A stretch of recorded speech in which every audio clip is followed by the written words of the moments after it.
Howdy everybody. Just going through this house, cutting off the lights, just did a tour.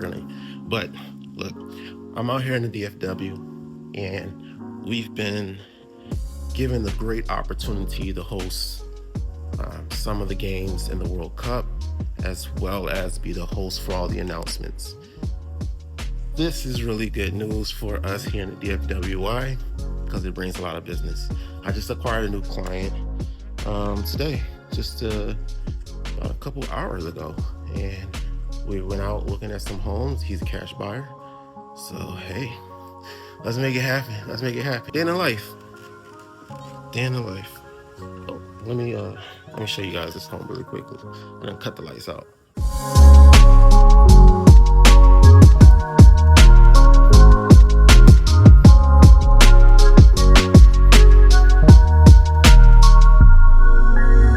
Just a little bit about the house, but I'm going to go ahead and get up out of here. So I think there's another appointment scheduled after, but they like the home. They really did like the home. Unfortunately, it's in the zip code that they wanted to be in, but apparently this zip code spreads out pretty far. So we're gonna go back closer to the other side where they wanted to be in with this zip code. And look, man, I practically kind of live in my car, man. Like this is my setup. Like this is the setup, man. I got the laptop right there. I mean, this car is not even like a full. Is it a year old? I think it just became a year old. Look how many miles I got on this thing, man. Let me turn that camera. Look how many miles I done put on this thing in like a year, bro. Sheesh. Yeah, you need a car out here for sure, without a doubt. If you ain't got a car, it cripples you, man. It cripples you because everything in the DFW is it's spread out. I mean, unless you're living like in a downtown or uptown area, then there are places that you can walk to. But if you're really trying to get around the DFW, get to the parks, get to different events and stuff, you need a vehicle. I mean, you can lift it here and there, and you can get Uber here and there, but that starts to add up, and it becomes it makes more financial sense if you're going to places in different events to just have your own vehicle so that you can get there. Unless you're going to like the Mavs game downtown in Victory Park, it probably is better just to get a lift to the game or get an Uber to the game, because traffic out there on game day, it's a nightmare. It's a nightmare. Or even the Cowboys game, man, traffic is a nightmare. So you might have to walk to your Uber driver, but it sure beats trying to fight your way out of the traffic inside of a vehicle. Right now I'm in Frisco, so I'm going to prepare for my next showing that I have lined up today over in Carrollton. Then we're going to see, that one's a rental, so we're going to see if they want to make an offer on, submit an application on any of those homes later on. Hopefully we get an application submitted and we get that mug approved so they can get the home they want and get in there ASAP. And then I'm going to also create a list for my new clients, given all the information that I gathered from them today in regards to everything they're looking for, where they want to be, where they want to be at in price point, and etc., school district, all that stuff. So we create a list for them and just follow up with some other clients. And hey, like I said, day in the life. Before the next show, we gotta go grab something to eat. I'm over here with Hawaiian Bros. They food pretty good, in my opinion. You get that teriyaki sauce, throw it on top of that chicken with that rice.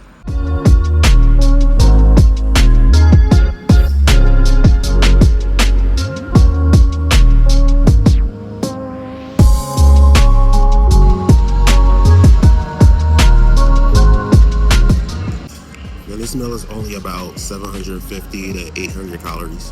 And on my weight loss journey, I've been eating like this. Like, I don't really cook much, so I go to like Hawaiian Bros, or I go to churches or Popeyes, or whatever. And I just look at the calories and what the meal is going to be. And I just add that into my diet for the day. And I try to stay around like 1800, 2100 calories a day. it worked out for me. It helped me lose about 45 pounds within a few months. So, I mean, of course, I still get my footsteps in and I work out. So that was my first meal today. After that, typically I'm not really hungry for anything like real food the rest of the day.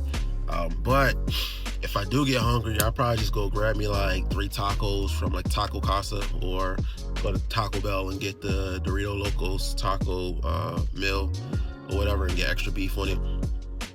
And I'll still be well under my calorie hit goal. I mean, you can actually eat a lot of food and still be in a calorie deficit, just as long as you know how to play with the calories, you know. And calories ultimately, they determine how much weight you're gonna lose. The macros determines like what your body's kind of gonna look like when you lose the weight. So you know, I make sure I do get a lot of protein in. So like I ate that. Sometimes when I go get it, I'll get it with double protein. And so then it'll come up to about like 950 calories for that meal if I got the double protein.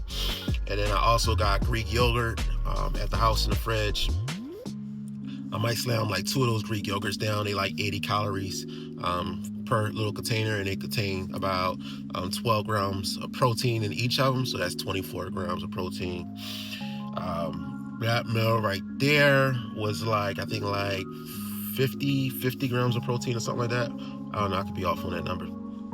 But yeah, then you go to Taco Casa. If I was to go to Taco Casa, I was gonna be 3 of their tacos. Them mugs are hearty. They're hearty with beef in them. And they're only about like 250 calories per taco. So I get 3 of them mugs, it's only 750 calories. And then you add that with what I just ate, which is about 750 or 800 calories, somewhere around there. That's only about 15 to 1600 calories for those 2 things. And if I was to go ahead and eat the Greek yogurt, that's only another 160 calories. So if it's 16, then I add that 160 to that, then that'd be 1760, and I'll still be under 1800 calories. And so I might eat like a plum. It's like 50 calories. Or I might eat some more pineapple. I had a pineapple skewer with the meal that I just ate. It helps. The enzymes in the pineapple helps break down the protein, so it passes through your body. Get a little too technical, but it passes through your body a little bit better. I'm not like a mad scientist on all of this. I just been watching like a lot of like YouTube videos and like just reading blogs and stuff like that on how to go about it. But yeah, man, that's what I've been doing for like the past few months, man. And I typically get in about 7, you know. So on the days that I don't really feel like doing anything, I'll get in like 7,000 footsteps, right? Those are like days where I'm like super tired, I'm sluggish, I don't feel like working out or anything. I get in about 7,000 footsteps, and at 3 miles per hour, that takes about an hour to get 7,000 footsteps in. But days that I'm like really I'm going hard, I'm going to get about 20,000 footsteps in on top of the weightlifting. So when I first started out doing it, I was doing full body one day, and I was resting 1 to 2 days. Then I do another full body. So now, kind of like what I'm doing now is I'll just do my upper body one day, then the next day I do my lower body. But then I just rotate upper body, then lower body, upper body, lower body. And then sometimes I might go a day without doing anything, and I'll still get my footsteps in. But it's worked out for me, man. I say the main thing that has worked out for me was the diet. The diet, watching my calories more so. I wouldn't really say it's like a real diet, because I basically kind of still just eat whatever I want to eat. It's more so just watching my calories, watching the amount that I eat.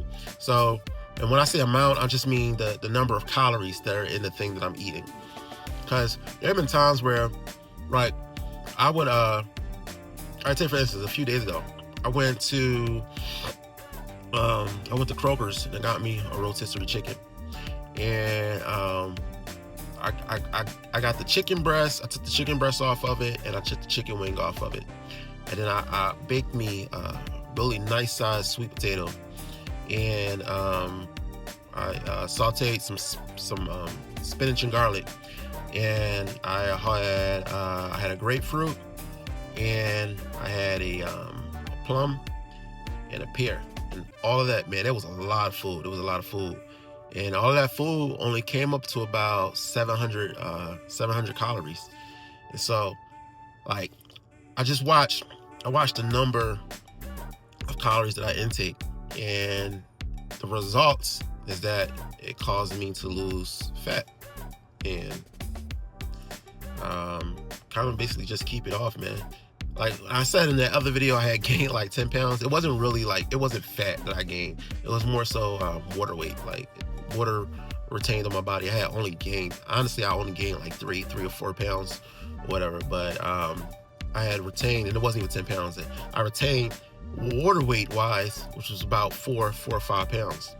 And so that was another thing. I had slowed down on drinking water too. But when you drink water, that also like it causes you to lose weight. Not necessarily fat, but you'll lose a lot of weight because your body will understand like, hey, I'm getting water. I don't need to hold on to all of this water.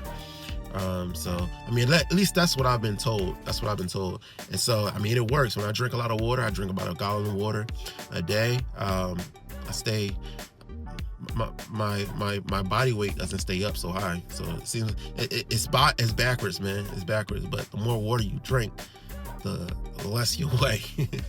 But yeah, man, that's what's been working for me. So I'm about to go ahead and get ready and head over to my next appointment. I just ate, made over to my next appointment, stop to a car wash, then go to the appointment, show the home, and bring you guys with me.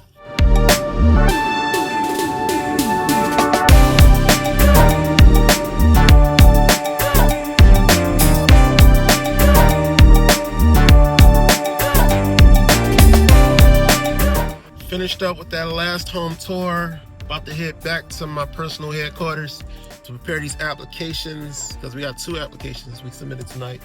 And yeah, hopefully we get approval and go ahead after we submit these applications that my clients are good to move in. And I say today was a win. It was a win.